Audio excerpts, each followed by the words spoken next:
January 1944. A freight train cut through the frozen plains of Wisconsin under a pale, cloudless sky.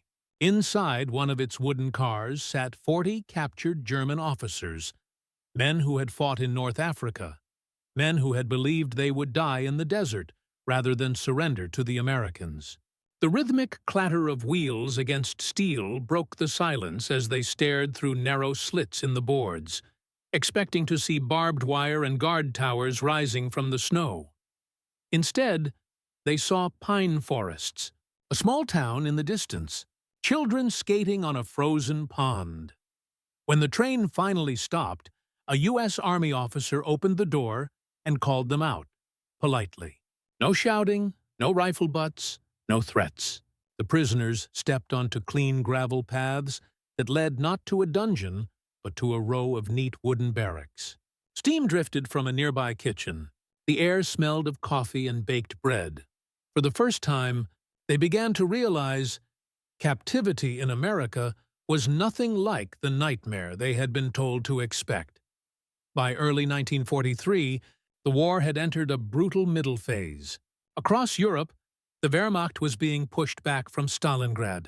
In North Africa, the Afrika Korps was trapped between the British Eighth Army and the advancing Americans.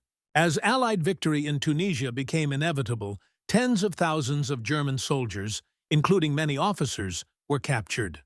The question facing the U.S. War Department was both moral and logistical: where to hold them and how to treat them. Under the 1929 Geneva Convention, prisoners of war were to be given humane treatment: food, shelter, medical care, and protection from humiliation. Yet, in the chaos of a global conflict, such ideals were often crushed by vengeance or necessity. The Soviet Union, not bound by the same convention, had little mercy for its captives.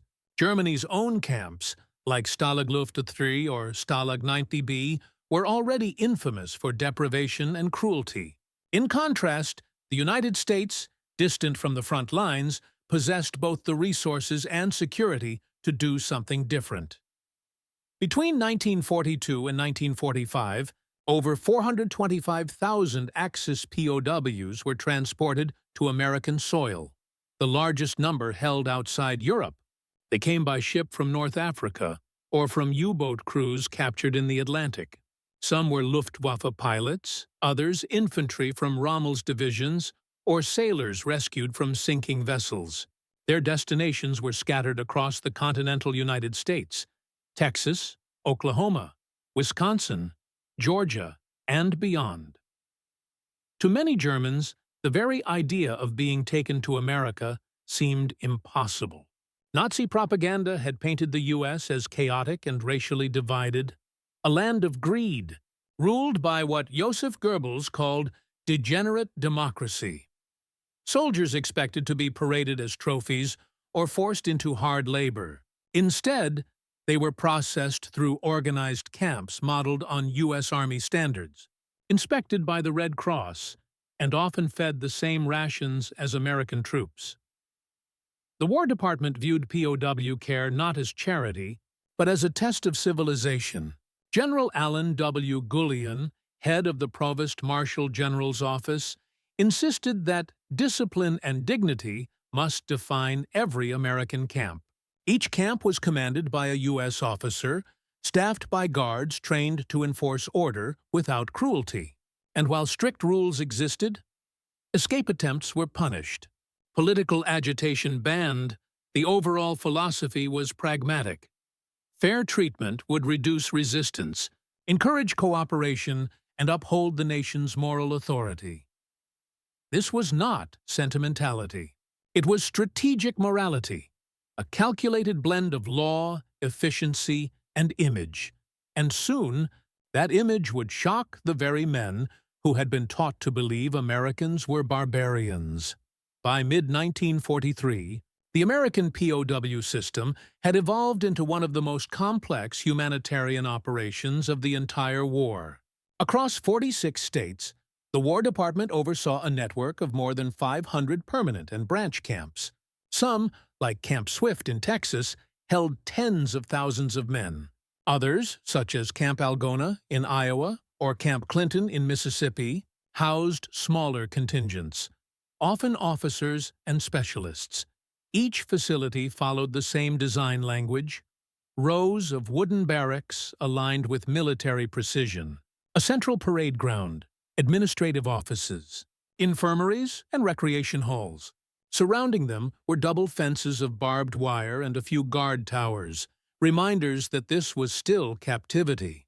But inside, life unfolded with a rhythm few German prisoners had imagined possible. The daily routine began with reveille and roll call. Prisoners ate breakfasts that included eggs, cereal, and bread, identical to those served to U.S. soldiers. They were allowed to write letters home, read newspapers, and attend language or technical classes organized by the Army Special Services Division.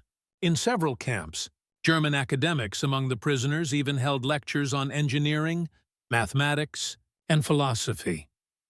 The United States not only honored the Geneva Convention, but often exceeded its requirements. When Red Cross inspectors reported that German POWs were eating better than British civilians enduring rationing, the War Department defended its policy by citing reciprocity. Humane treatment of German prisoners might influence how American captives were treated in Europe. But there was another dimension. By engaging the prisoners in work programs, harvesting crops, repairing roads, building infrastructure, the U.S. filled domestic labor shortages while maintaining morale among the POWs. Each man received small payments in canteen credits or tokens, which could be exchanged for cigarettes, toiletries, or even musical instruments. What truly stunned many German officers was the absence of ideological indoctrination. They were not lectured, coerced, or paraded for propaganda. Instead, they encountered an orderly society that functioned without fear, a democracy that seemed to run on discipline and decency rather than terror. This contrast was quietly devastating to their worldview. Letters intercepted by censors revealed disbelief.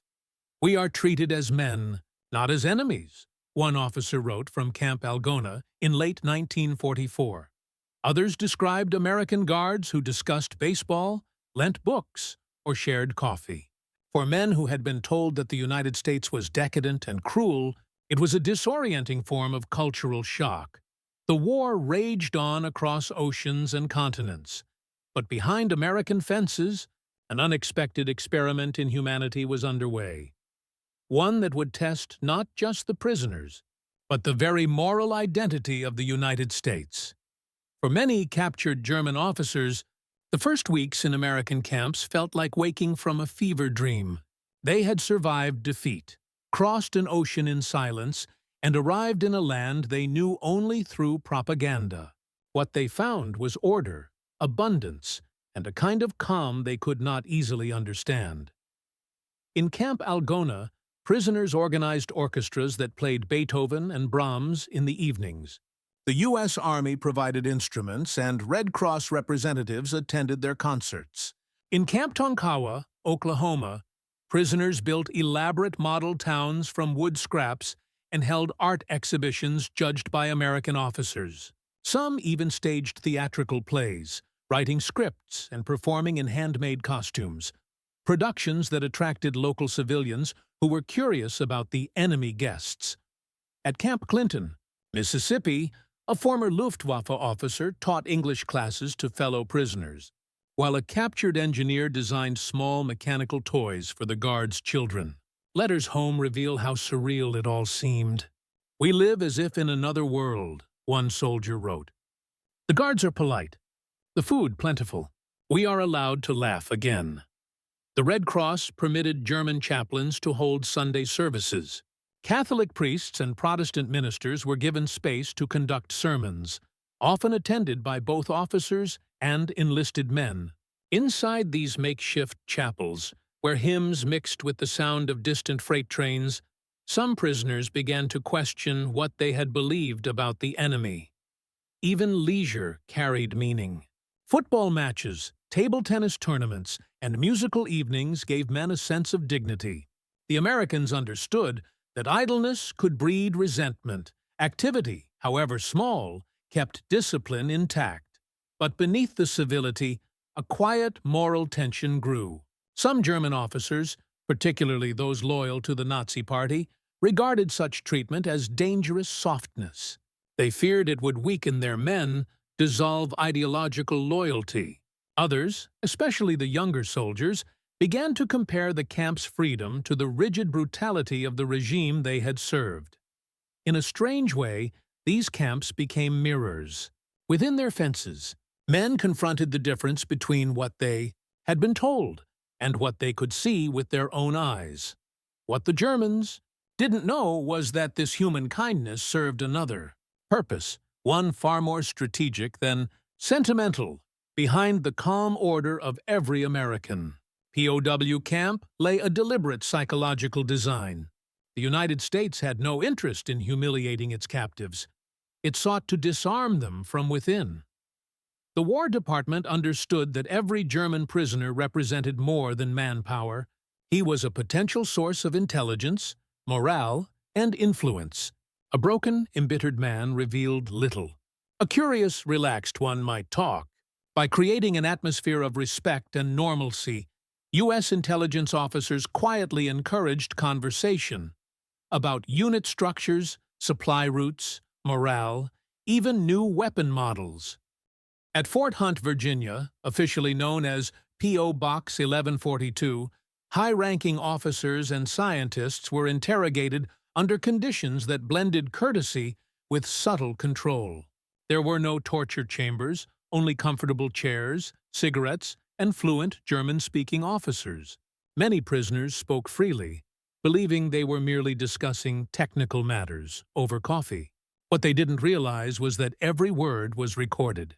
From these calm exchanges came details about V-2 rockets, radar frequencies, and submarine tactics, intelligence that later shaped Allied strategy.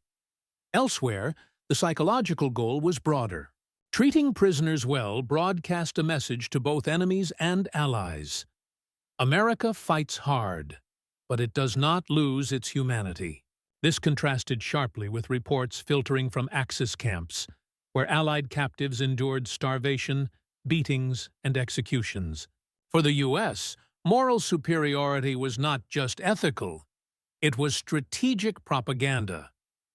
The policy also served an operational need. By demonstrating humane treatment, the U.S. hoped to encourage German soldiers in the field to surrender rather than fight to the last man. Leaflets dropped over the Western Front carried photographs of POWs smiling on American soil, captioned with promises of good food and safety. By 1944, many captured Germans admitted those leaflets were not lies. Yet this benevolence was not without controversy. Some American civilians, particularly near southern camps, resented seeing enemy soldiers eating better than war-burdened families. Newspapers questioned why tax dollars bought cigarettes for Nazis while rationing pinched at home. The War Department's reply was consistent. Discipline required consistency, and moral strength began with restraint. Beneath the barbed wire and wooden fences, the United States was conducting one of the quietest psychological campaigns of the entire war. And it was working. Soon, that quiet would turn into something far more profound. A turning point in how these men saw their enemy, and even themselves. By the spring of 1944, the transformation inside America's POW camps had become undeniable. The German officers who had once marched into captivity with suspicion now found themselves wrestling with an unexpected truth. The world they had been taught to despise was showing them a version of civilization they could hardly deny. At Camp McCain, Mississippi, Colonel Friedrich Hübner, once a strict Wehrmacht commander, wrote privately that discipline here is without cruelty and order without fear. The letter, intercepted by censors, became a quiet triumph for U.S. intelligence, evidence that America's moral campaign was reshaping enemy perceptions. In the evenings, officers walked through camp gardens they had cultivated themselves, rows of corn and wildflowers planted beside barracks. They saw guards chatting casually, reading newspapers, or tossing a baseball in the twilight, behavior that would have been unimaginable under the watch of German camp sentries. The realization spread slowly, uncomfortably. These men, their captors, lived by choice in a freedom stronger than any command. When Red Cross representatives arrived for inspections, they found prisoners teaching, painting, even composing music. At Camp Algona, a group of captured officers constructed a full-scale Christmas nativity scene out of plaster, complete with carved animals and painted angels. Local American families came to see it, escorted past the wire. Some brought gifts, food, or small donations for the prisoners' art supplies. The exchange was simple but seismic. For many Germans, that Christmas marked the first time they felt seen not as instruments of war, but as human beings. Some wept openly during the service. Others sat silent, unable to reconcile the image of a compassionate enemy with the ideology they had sworn to defend. Still, pride lingered. Officers reminded their men that this treatment did not erase defeat. But beneath that facade, letters home and post-war interviews reveal something else. The beginning of a quiet respect, even admiration, for the nation that held them captive. It was here, behind fences lined with snow, that the foundation of a future relationship was being laid. Not through conquest, but through character, and that foundation would soon be tested. As Allied victories in Europe brought the war to Germany's doorstep, and with it, new revelations about what the prisoners' own regime had done as 1945 approached, news from Europe began to filter through the camps. Rumors of devastation, of bombed cities and lost divisions reached the prisoners through Red Cross bulletins and censored letters. For many German officers, the emotional divide between their collapsing homeland and the stability of life behind American fences grew painfully clear. At Camp Clinton, Mississippi, a group of officers gathered in silence around a contraband radio hidden beneath floorboards. They listened to reports of Allied forces crossing the Rhine, of the fall of Cologne and Kassel.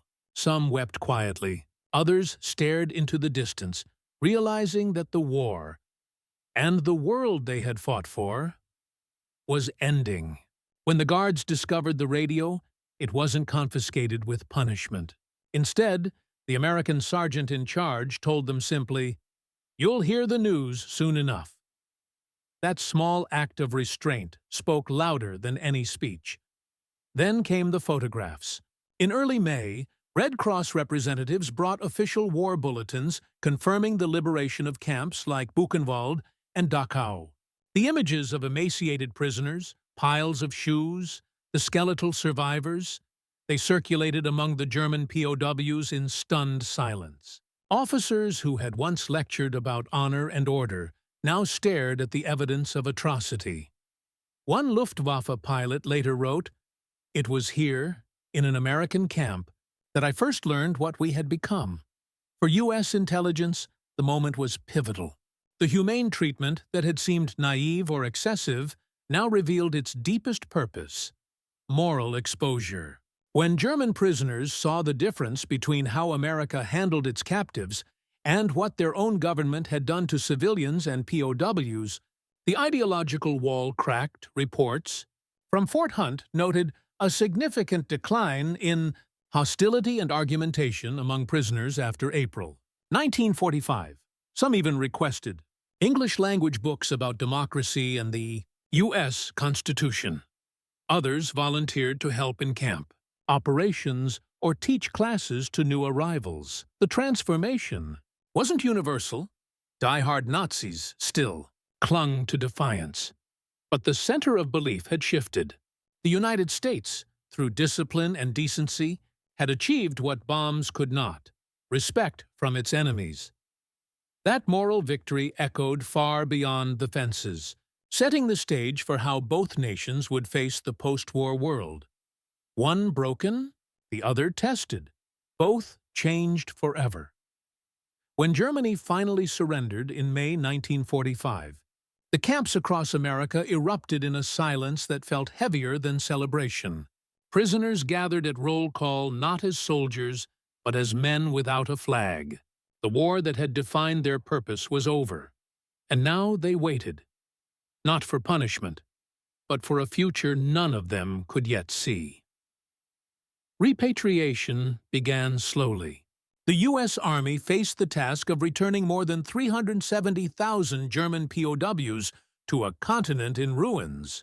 Some were sent first to Britain and France to assist in reconstruction before being allowed home. Others remained in the United States until late 1946, harvesting crops and repairing infrastructure.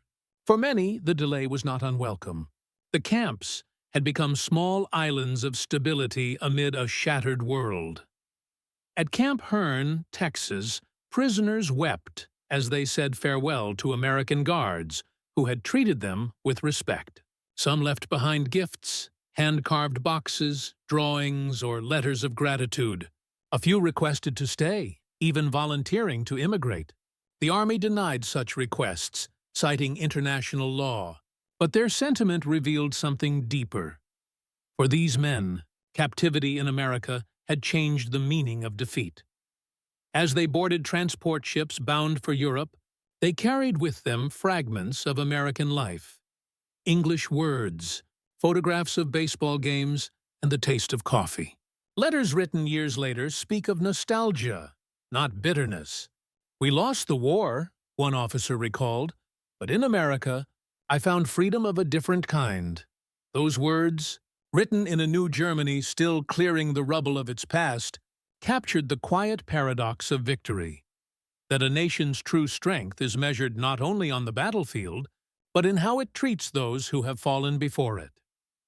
By 1946, as the last ships of German prisoners crossed the Atlantic, the influence of their American captivity was beginning to surface in unexpected ways. Many of these former officers returned to a homeland that no longer resembled the one they had left. Cities flattened, families dispersed, and a moral vacuum where old loyalties once stood. Amid that chaos, their memories of America became more than nostalgia. They became a blueprint for rebuilding.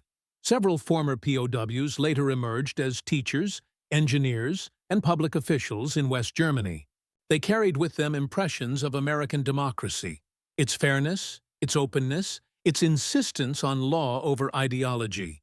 In memoirs and interviews decades later, many credited their time in U.S. camps with reshaping their understanding of freedom. Some even described the camps as our first encounter with the real West. In 1948, as the Marshal Plan began to lift Germany from post-war despair, visiting American officials were astonished to find towns where former prisoners hung U.S. flags in quiet gratitude. Not for conquest, but for the dignity they had been shown in captivity. Historians now view this period as a subtle form of soft power, a moral victory that preceded the political alliance of the Cold War. The humane policies of the 1940s helped create a generation of Germans who, when given a choice, leaned toward democracy rather than resentment. The barbed wire and guard towers were gone, but the memory of decency remained. Through discipline and restraint, the United States had not only upheld the Geneva Convention, it had transformed an enemy into a future ally. And yet, beyond these grand consequences, something even simpler endured. The personal memories of kindness shared between guards and prisoners, gestures that outlasted orders or uniforms. The story of the German prisoners in America is not a tale of indulgence or naive mercy. It is a story of restraint, of principle tested under the pressure of war. While the world burned, the United States made a quiet choice to hold to its values even toward those who had sworn to destroy them. In the silence of those camps, from the pine woods of Wisconsin to the sunlit fields of Texas, a kind of invisible diplomacy unfolded. Every meal served, every respectful order given, every act of decency became a message. This is what freedom looks like when it has nothing to prove. For the prisoners, that message lingered far beyond the war. They had marched into captivity believing they were entering the heart of the enemy. They left with questions about everything they had believed. Some would later admit that their first glimpse of democracy came not from speeches or politics, but from how the Americans treated their captives. In time, many of these men became part of a new West Germany, one that valued law, openness, and cooperation over conquest. The bridge between two former enemies was built not only through treaties, but through human memory. It is easy to glorify power in wartime. Harder to remember that moral strength. Two can win battles that weapons cannot. The U.S. POW camps of World War II were proof of that strength. Disciplined, humane, and deeply strategic. And perhaps, somewhere in the quiet of an old German town, an aging former officer still remembers that first morning in America. The coffee, the bread, the sunlight on the gravel, and realizes that in losing the war, he had, for the first time, seen what true victory really looked like.